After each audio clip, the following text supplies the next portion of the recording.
All right, so we're here with Ms. Nadine Aulin conducting an oral history interview. The interview is conducted by myself, Sarah Schneider, at the Alafaya Branch of the Orange County Library System in Orlando, Florida. It's Friday, March 13th, 2015, and the interview will cover topics about Oviedo's history and the Aulin family's history, and this is being done for the UCF Public History Introduction class for their project on Oviedo's history. So welcome, thank you for talking with us today. Well, I'm glad to be here. And so could you start off just introducing yourself to the camera? So tell us a little bit about yourself, where you grew up, and how long you've been in Oviedo. Okay. I was born and raised in Orlando. Remember Orlando from when it was 75,000 until now. I married my husband in 1965, and prior to that, I had been to Oviedo many times. My grandparents lived in Chuliota, but I wasn't, didn't really know people from Oviedo, but my husband went to Vietnam in 1965 through 66, and during that time, I lived with his aunt, who was Nadine Davis Aulin. She was married to Theodore Aulin, who everybody called the judge because he was Justice of the Peace. And in addition to that, my mother-in-law at that time was living, and she lived in Oviedo, and we had a close relationship. So. Great. And so what was life like in Oviedo when you moved here? Well, it was sort of cool. The big events happened through the Methodist Church or the Baptist Church. Anything that was going on, it was either through that or the schools. It was a big deal to go into Orlando out to eat. You just didn't do that willy-nilly. It was an occasion. What I loved about that time is Oviedo had one police officer, and that was George Kelsey. And his family had been here, I think, as long as the Aulins. And he took care of the town. He would sleep, I think, in the early morning and then be around 18 hours a day doing his job, and he did it well. I don't think we had too much crime. One of the things is Aunt Nettie, when I was living with her, we had an armadillo that bothered us, and she called Mr. Kelsey to come get rid of that armadillo. And he says, well, Aunt Nettie, I'll be there as soon as I can. I just got in bed. She said, well, he's out in our yard now. You need to come now. So he did. He came, and he says, okay, I'm here. Where's the armadillo? And of course, the armadillo was gone by the time he got there. And she said, well, just hang around. You can shoot it. He said, I don't think I'm going to be shooting armadillos, Aunt Nettie. And because, everybody called everybody Aunt or Ms. or, it wasn't just first names. And she was one of his best friend's son. Her son was one of his best friends, and so of course he wanted to accommodate her, but he didn't think he wanted to be shooting armadillos in downtown Oviedo. We lived right across from the Baptist church, so that wouldn't have gone over very well. But that's just sort of how Oviedo was back in those days, is that everybody knew everybody, and like the mayor at that time was oh gosh, what's his name? He was so nice. It'll come to me, but anyway, he used to go to the post office every morning and bring me my mail. You're not supposed to let somebody have somebody else's mail, but he would bring me my mail because my husband, being in Vietnam, he would write to me every day. And so this mayor would, gosh, why can't I think of his name? He would bring me my mail. And that's just sort of like a small town, neighborly kind of things that went on back in those days. Great. And did you mention what year did you come to Oviedo? Well, we got married in 65, and he soon left to go to Vietnam right after that, so yeah, 65. And I was working at the Townhouse restaurant, and it was like a year old when I started to work there. Wow. And so it's been an institution for many years now. Yeah. And what kinds of jobs did people have in town around that time? Well, most everybody worked at either the packing house or in the groves. I mean, of course, there was insurance companies and there was some real estate people back at that time. Oviedo was beginning to build up because the university was in the works, and people were moving out this way and buying houses, and but farming and the citrus was the main jobs. I think at the time, at some point in time, I went to work for Citizens Bank, and at that time it was like the the next largest business that wasn't the packing house. You know? And I think it was the only building at that time that had an elevator, and it may still be. I don't know. I don't know if there's any buildings in the actual town that has an elevator besides that. Maybe they do. I don't know. But that was sort of a big deal. They had an elevator to go to this. But yeah, it was what I'm trying to think if there's any other major jobs. There was you had school teachers and that kind of thing, but mostly it was farming, something to do with farming. And you mentioned people going to Orlando. That was a special treat. What other kinds of things do people do for fun in town? Oh, back then they ball games. They were really into the different ball games, so like baseball, football. The Oviedo the high school had just started over at Career Field, and they had their first football game. A team for the school was like in '64, maybe '63, but it was a very good team by 1965. They had were winning a lot of games, and people really supported them. And Little League and all that, people were really into that. I remember when we came home from our honeymoon, after we took our luggage to his mother's house, we went to a baseball game. You know, who does that? But, it was the community thing. I think maybe because the community was so small, but people were active, and if you didn't have children playing ball, you still wanted to go support them and be there. And it's just, like I said, small town USA. Great. And so what is Oviedo life like today?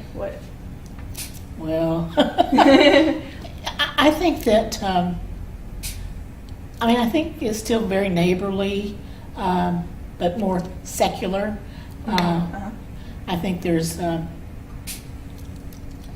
people that live out on this side of town sort of do their kind of thing with their kids in their schools, and then on the other side, same thing. I think that I think Oviedo still sort of has a reputation of being friendly and has that small town atmosphere kind of thing. I don't know if you've looked on the website. There's an Oviedo community website, and people go in with their gripes or their happy things or whatever. So it's still technology sort of caught up with us, but I don't think in a negative way. I think that's sort of a good thing. So great. And is there anything else that has changed in Oviedo since you've lived here that you've noticed? Oh, I'm sure there's lots of changes that of course they're building new buildings and tearing down old buildings. Citrus is not king, or even Prince. The citrus is leaving us, and so is when I first came here to Oviedo.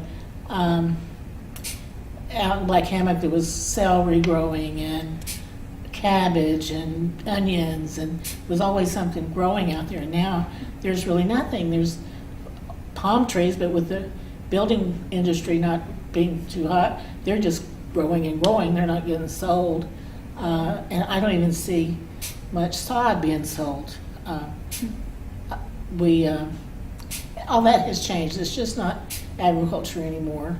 And, then it's modern times. I think people are,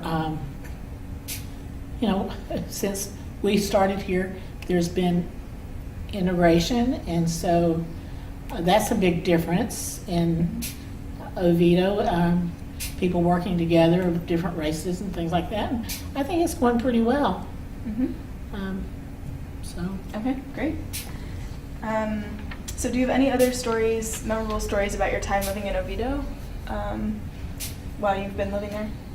Well, there's been like I think it was one of the packing houses out on 46 caught on fire. This was in the early, maybe 70s, maybe late 60s. And that was a huge deal. I mean, everybody was going out to see that fire. And of course there's been funny things that's happened, and right now I can't think of any, but personal things, but just the change in the times, and the university, like I said, started it all. People started moving out here, and then because there was now new bedroom communities, then other businesses that cater to that have moved out here. I mean, we've got so many food, restaurants and places to get food, and we got a mall. Who would have ever thought Oviedo would have a mall, and all these different places. It's a very, if you think back 1965 and today, it's like two different worlds until you get down to the nitty gritty of it and start talking to people that actually live here. They still I think sort of have the same mindset. Maybe I'm wrong, but that's what I think. Interesting. All right, so what family stories have you heard about Oviedo's early history? So before you lived here. My mother-in-law, who I learned so much from, she came here when she was, I think, 17, maybe 18 years old, from Lake Monroe, Florida, which is right outside of Sanford. She came out here because there was a lady that was running the hotel in Oviedo that was right where the main red light is in Oviedo. It was sort of east or south of that, and since then, of course, it's burned down. But she came out to actually take care of the lady's children while the lady ran the hotel. When it turned into, she became like the telephone operator there, and I think she is noted as the first telephone operator in Oviedo, and because that was a big deal back then too. And she that's where she met her husband. He worked across the way at the packing house with his, it's, the people that owned the packing house were relatives of his. Not that I don't think it was nepotism that he had a job there. It's just there were not many other places to work. But she met him there, and she learned how to pack fruit just by sitting around. I guess that was their courting days, Here, let me show you how to pack fruit. But and she used to tell me, or she told me once that when they courted, her husband's cousin would loan him his car, and it was a Roadster.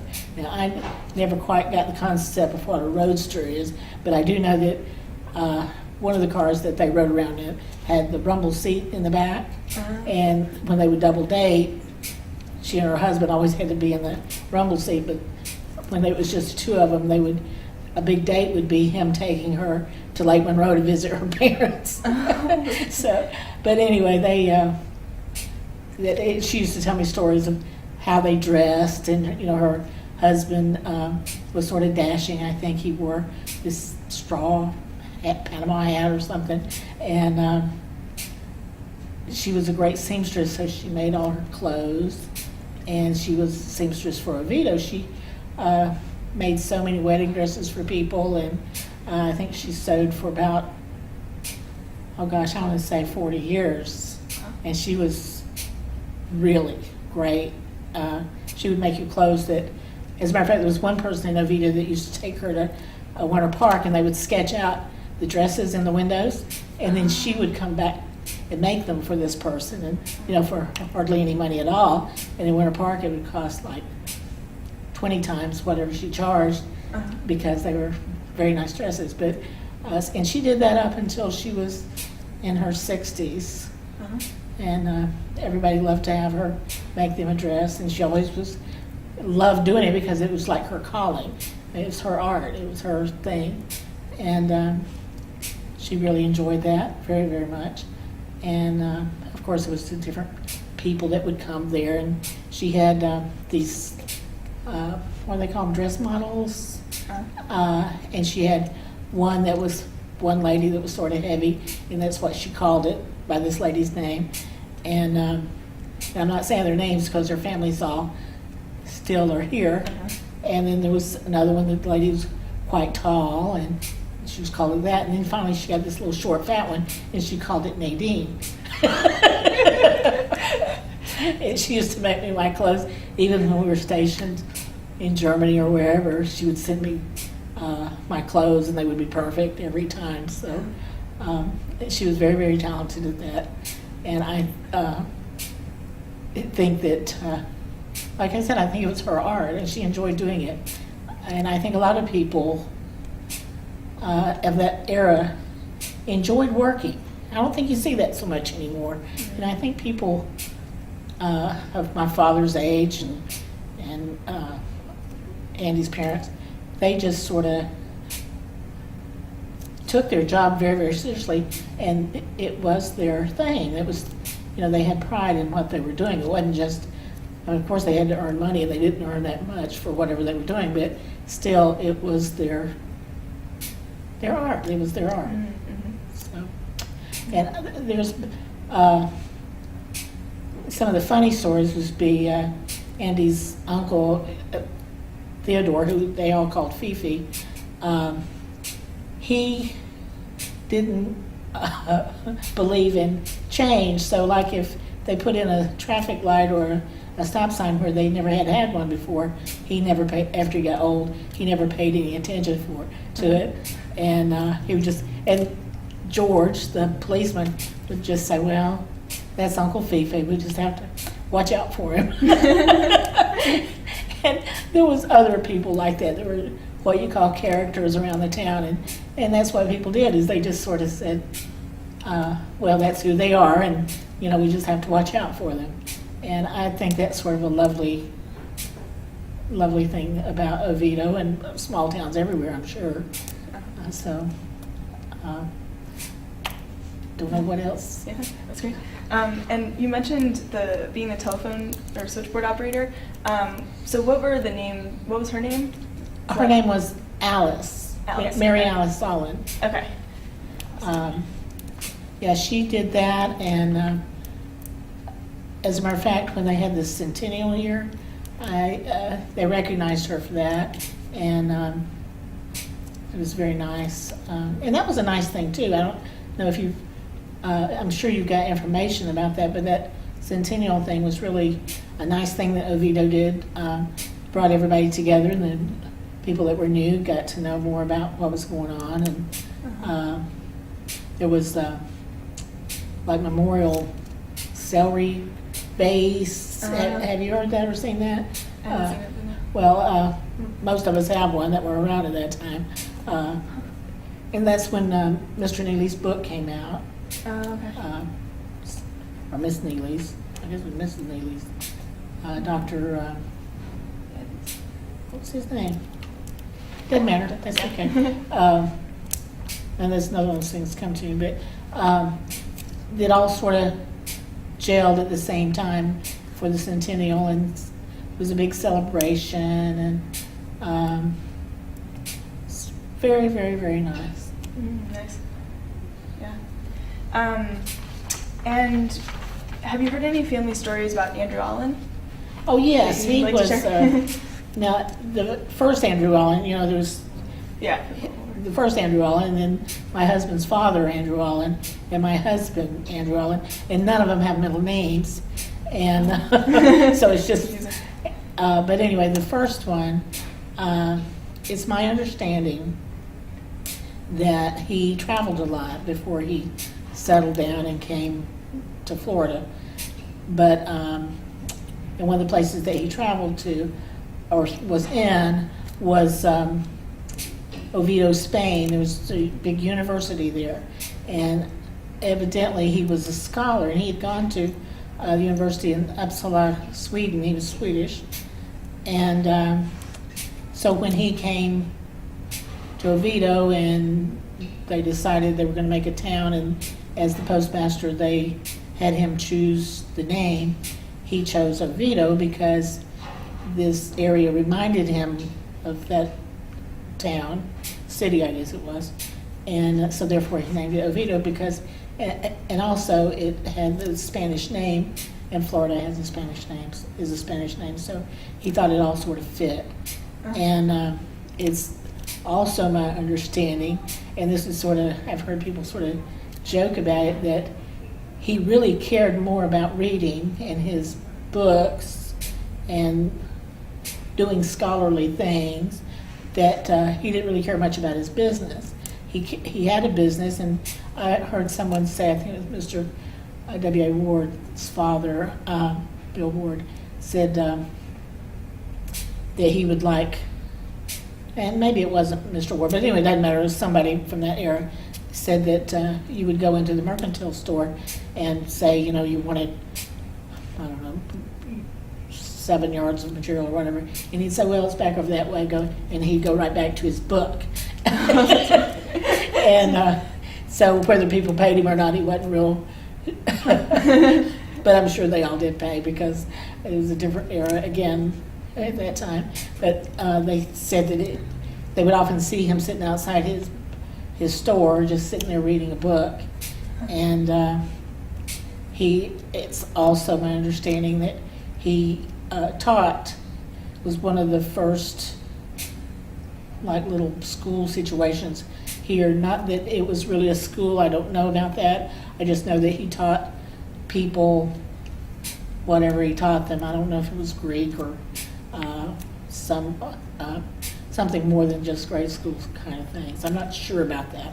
I just know that that was has been told to me several times, was that he, and it may be even, there's a letter written by Steen Nelson, Nelson and Company, and in that letter there's a description of Andrew Aulin, and I think in there he mentions him being a scholar and his store and naming the town and those kind of things. And I just thought of it, I think I have a copy of that letter that I'll try to provide for you if I can find it. Yeah, that'd be great. And there's other people in town that have a copy of it too, so I'm sure that we can locate it. And that's sort of interesting too. I don't know much about Steen Nelson, other than Nelson and Company was originally his business. And I don't know if he became a partner with Mr. Wheeler, or if the Wheelers just bought it out or what. I don't know that. Mm-hmm. But yeah, that's how it all started with him. Uh-huh. And do you know anything about Andrew Aulin's role as sort of an entrepreneur or a stockholder, I think was the word? That I think he was involved in some entrepreneurial ventures with those people. I don't know if you've heard anything about that. He probably was. I mean, because he was very much involved in the very beginning of Oviedo. And if you look at the land plats from that time, his name's everywhere. So that part, though, I don't really know. I do know that once upon a time he owned a lot of land in Oviedo, and then I think by the time he passed, he had sold it, or I know that my mother-in-law used to talk about there were boom times and not boom times, and in the boom times everybody had money and had high hopes, and then it would all crash.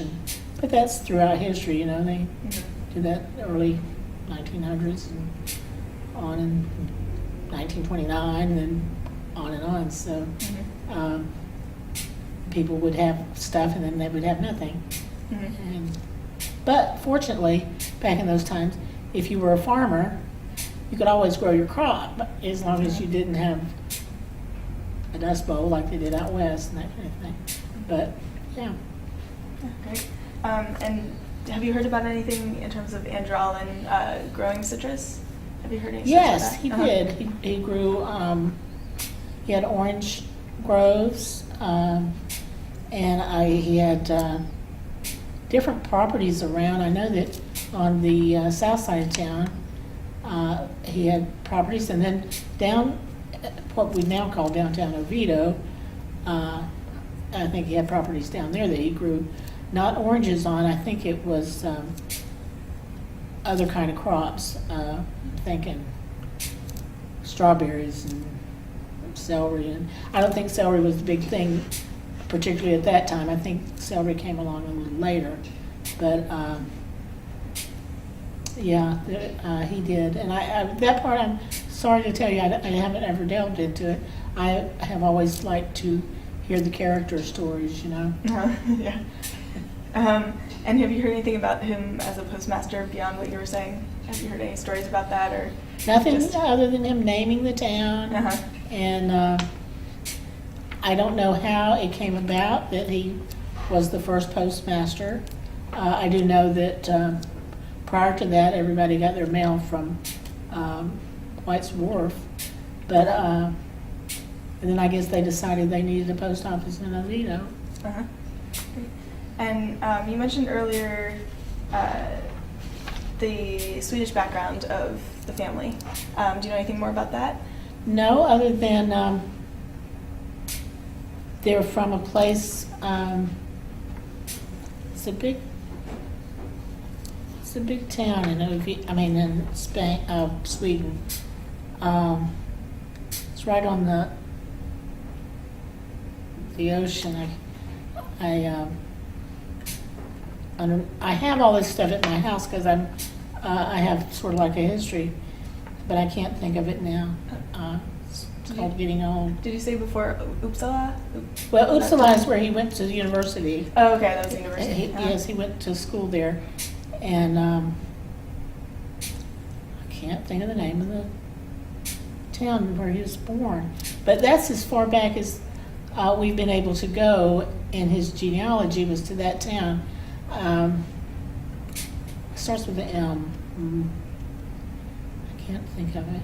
But anyway, I think it was a relatively young age when he left Sweden. I mean, I'm not as a child, but I mean, I'm probably in his early 20s. And then he traveled, and I think he even lived for a time in Ohio. And then, but it wasn't until he came to Oviedo that he met his wife, who was a Lawton. And her family was one of the main founding families of Oviedo. The Lawtons and Wheelers and Aulins, they were and the Lees. The Lees also is another name. Speaking of Lee, my mother-in-law, when she was a child, went with her uncle and her father on a river trip to Rockledge to get some. Her uncle was a grocer, so they went on a skiff. She's always called it that. I don't know, a skiff from Lake Monroe to Rockledge, or by the coast.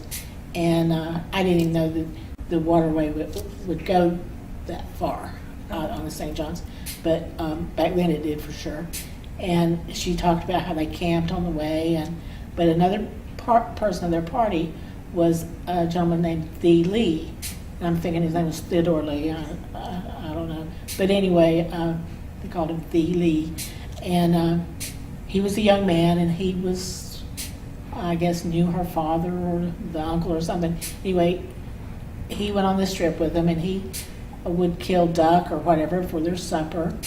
And then she would always laugh, and she says, and then 10 years or so later, I met him because I was going to marry his cousin. So he was Andrew's cousin. Uh-huh. And so I just thought that was so neat. She had to be under 11 years old because her father got killed on the railroad when she was 11. So she had to be a pretty little kid when she went on that trip.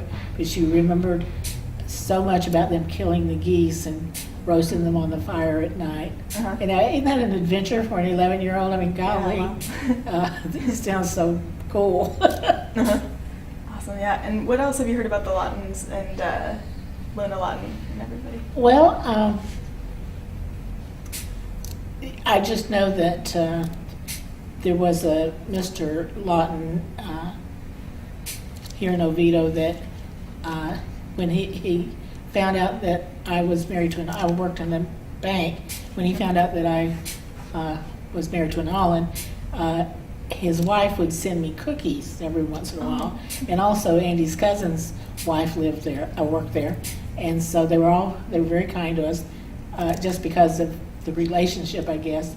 And I just thought that was so cool that he would, that she would do that. And now I can't remember which Lawton they were because at that time there were several older Lawtons living in Oviedo. And but that was so cool that she would send us those cookies just because we were all it's just this family ties, I guess. But I'm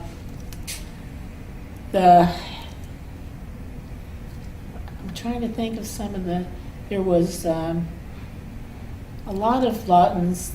I think there was it was of two different mothers, but there was a bunch of them. I'm wanting to say 8 or maybe even more than 8 children. And so they settled here in Oviedo. And then I've since learned that there's some Lawtons of that same group that live up in Northwest Florida. Oh. And I've been in contact with their great-grandchildren. But they were big farmers, and then also I think they were teachers, and I know that another one of my husband's aunts was a teacher, and she married a gentleman, and they went to live out in Texas, and that's where the original Andrew Aulin died. He was in Texas. That's where he's buried. He's in Texas because he was living out there with his daughter.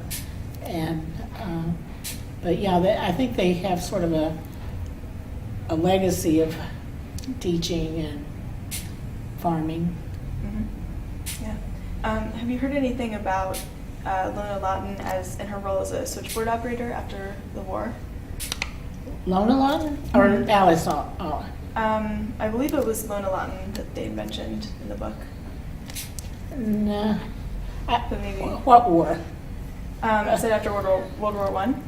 That would have had to have been Andy's mother, Oh, okay. Alice, Okay. Mary Alice Maybe Aulin, that's what it was. because Lona Lawton Uh-huh. was Andrew's mother, Uh-huh. and she died before Andy's mother met him. So, and she met him around 1920, something like that.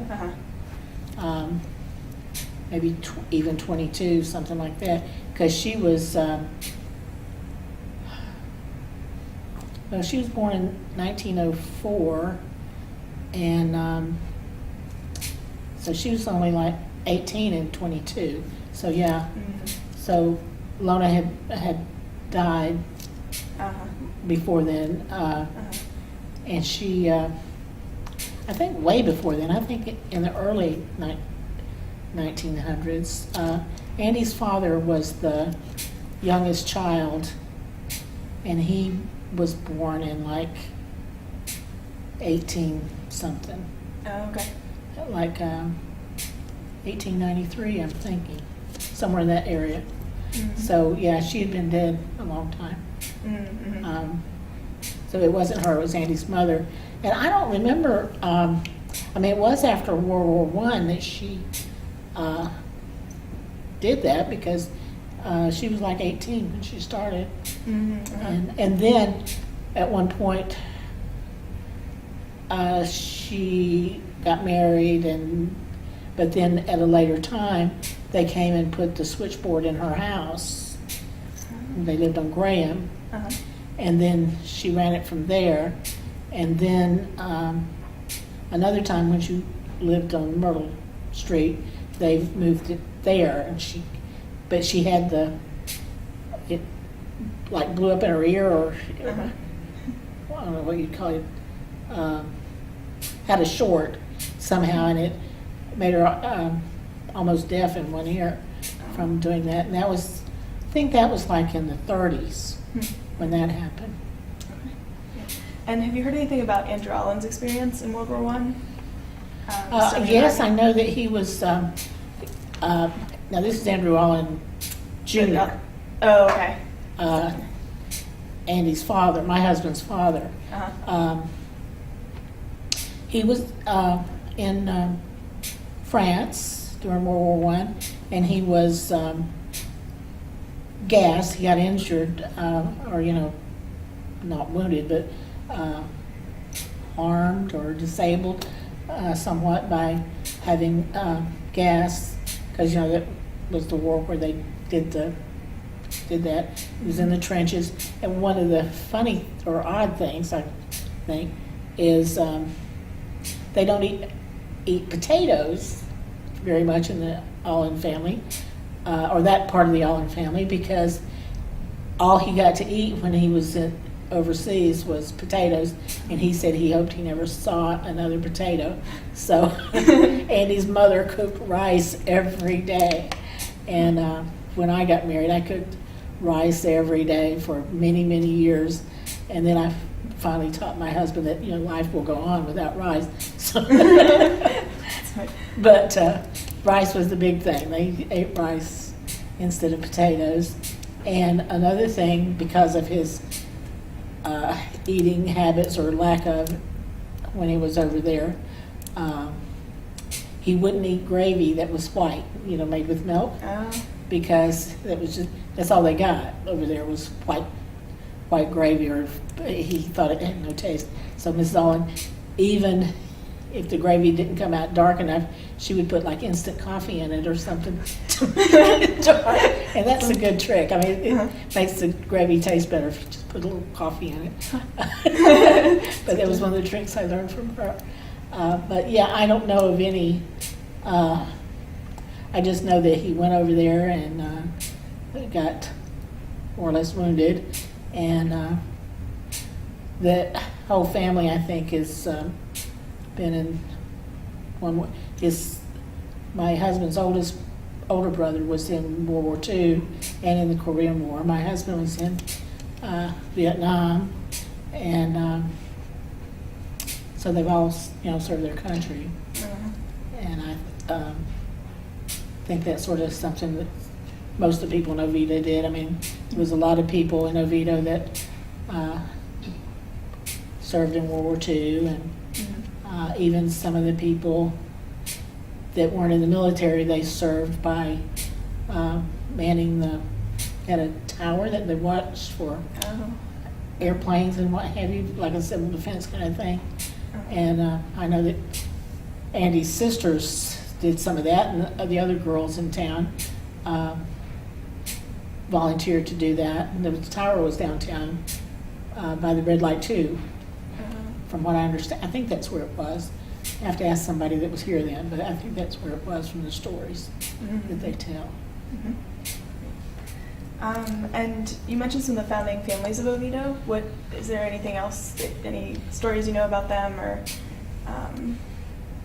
besides? Well, I do know, I think this is sort of funny. When I came and was living with Andy's aunt, and she would mention someone, or I would mention someone, and she would say something like, "Oh, they're one of the new people. Oh. And I would say, oh, when did they come to Oviedo? And she says, oh, I think they came like in the 20s. And her family was the Jacobs, and her father settled at Lake Pickett way back in the 1800s. His brother settled on Lake Mills, and then his sister was married to Kilby, I think, and they settled in Geneva on Lake Harney. Uh-huh. So out of the same family, they all settled on lakes, and then Aunt Nettie married an Aulin, and so she was like from the first family of two different places.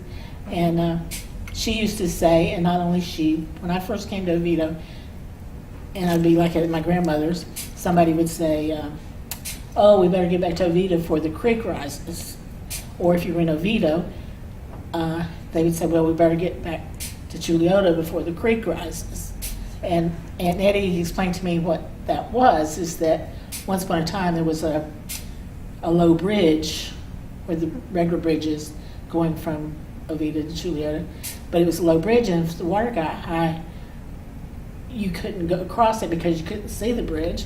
And so it was true that if it was raining or something like that and the bridge got overflowed, then you were stuck. You had to stay there. So that's why they said that, and they still say it, as far as I know, to this day.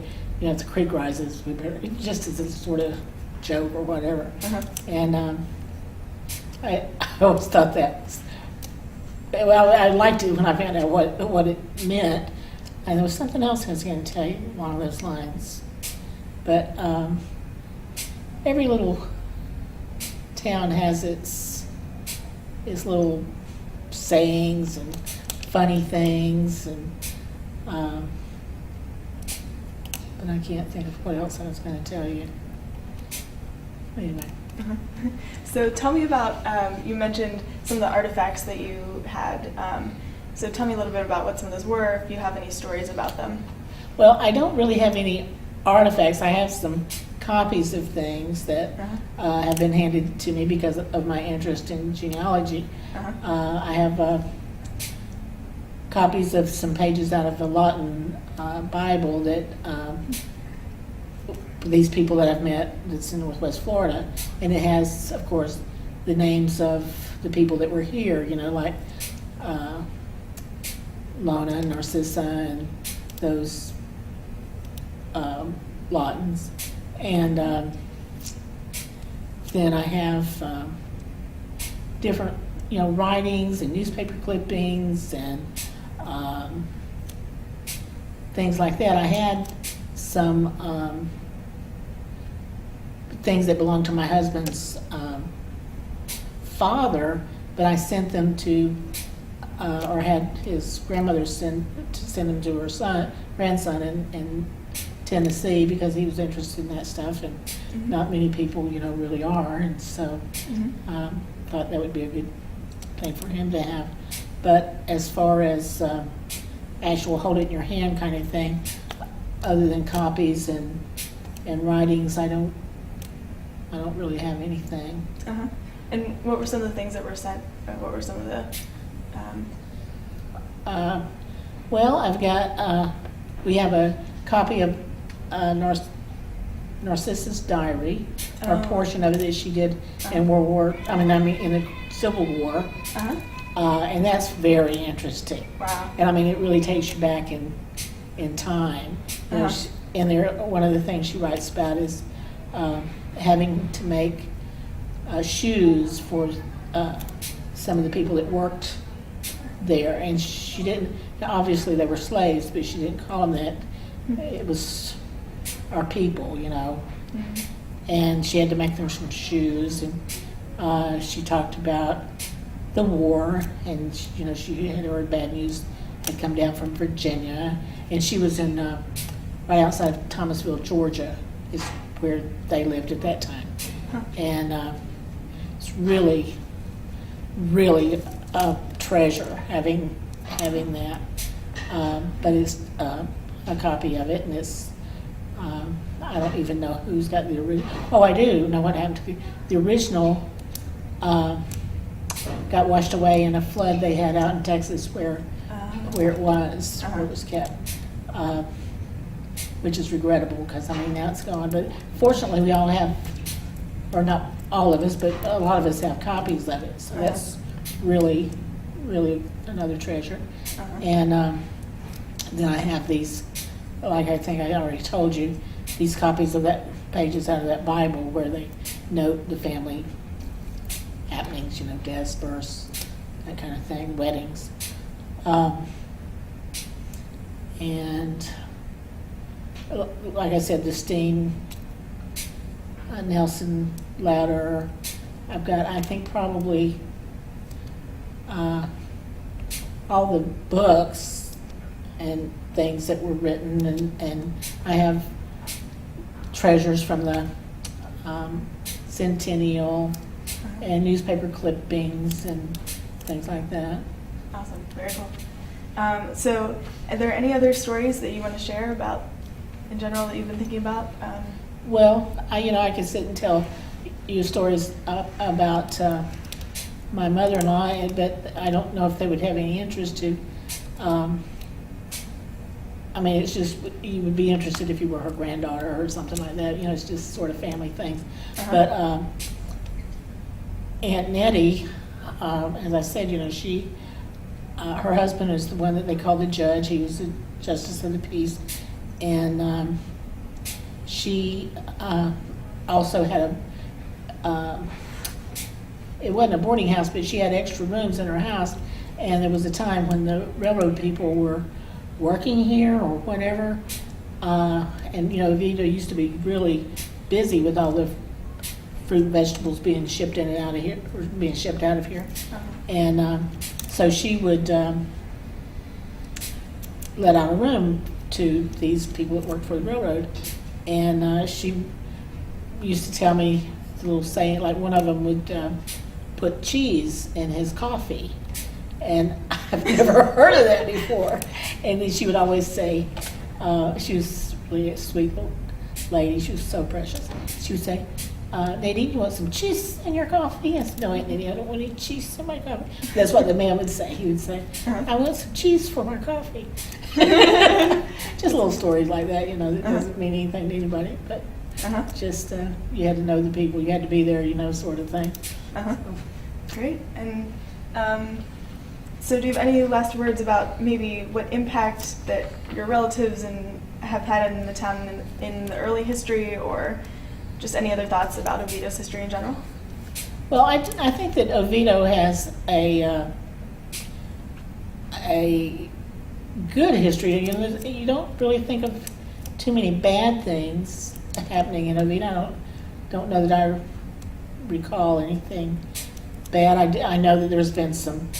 There used to be a prison camp out on the way to Winter Park on that road, and I think there was an escape there, and I think that's when Mr. John Courier got hurt. Now, this you're going to have to talk to other people about because I don't really know, but I do know that there's been things like that that have happened that are tragic, but I don't know any firsthand information about that. But as far as Oviedo is concerned, I think that, like I said in the beginning, the churches is what it was all based on, and I think pretty much it still has that heritage, that rock that keeps it sort of held together, and I think all that's important. We have a lot more churches now than just the Methodist and the Baptist, and the church that's mainly black people on the way out of town. I think that's been there for years and years and years and years. And I noticed the other day it's growing like gangbusters, just like the other churches. And that's really great, and that's really a good foundation. And I think we maintain that foundation. Uh-huh. It's a good thing. Great. All right. Well, thank you so much for talking with us. This is really helpful. Oh, thank you. I hope that it was. I enjoyed it. It's sort of nice bringing those memories back. Sorry I couldn't remember some things. No, that's great.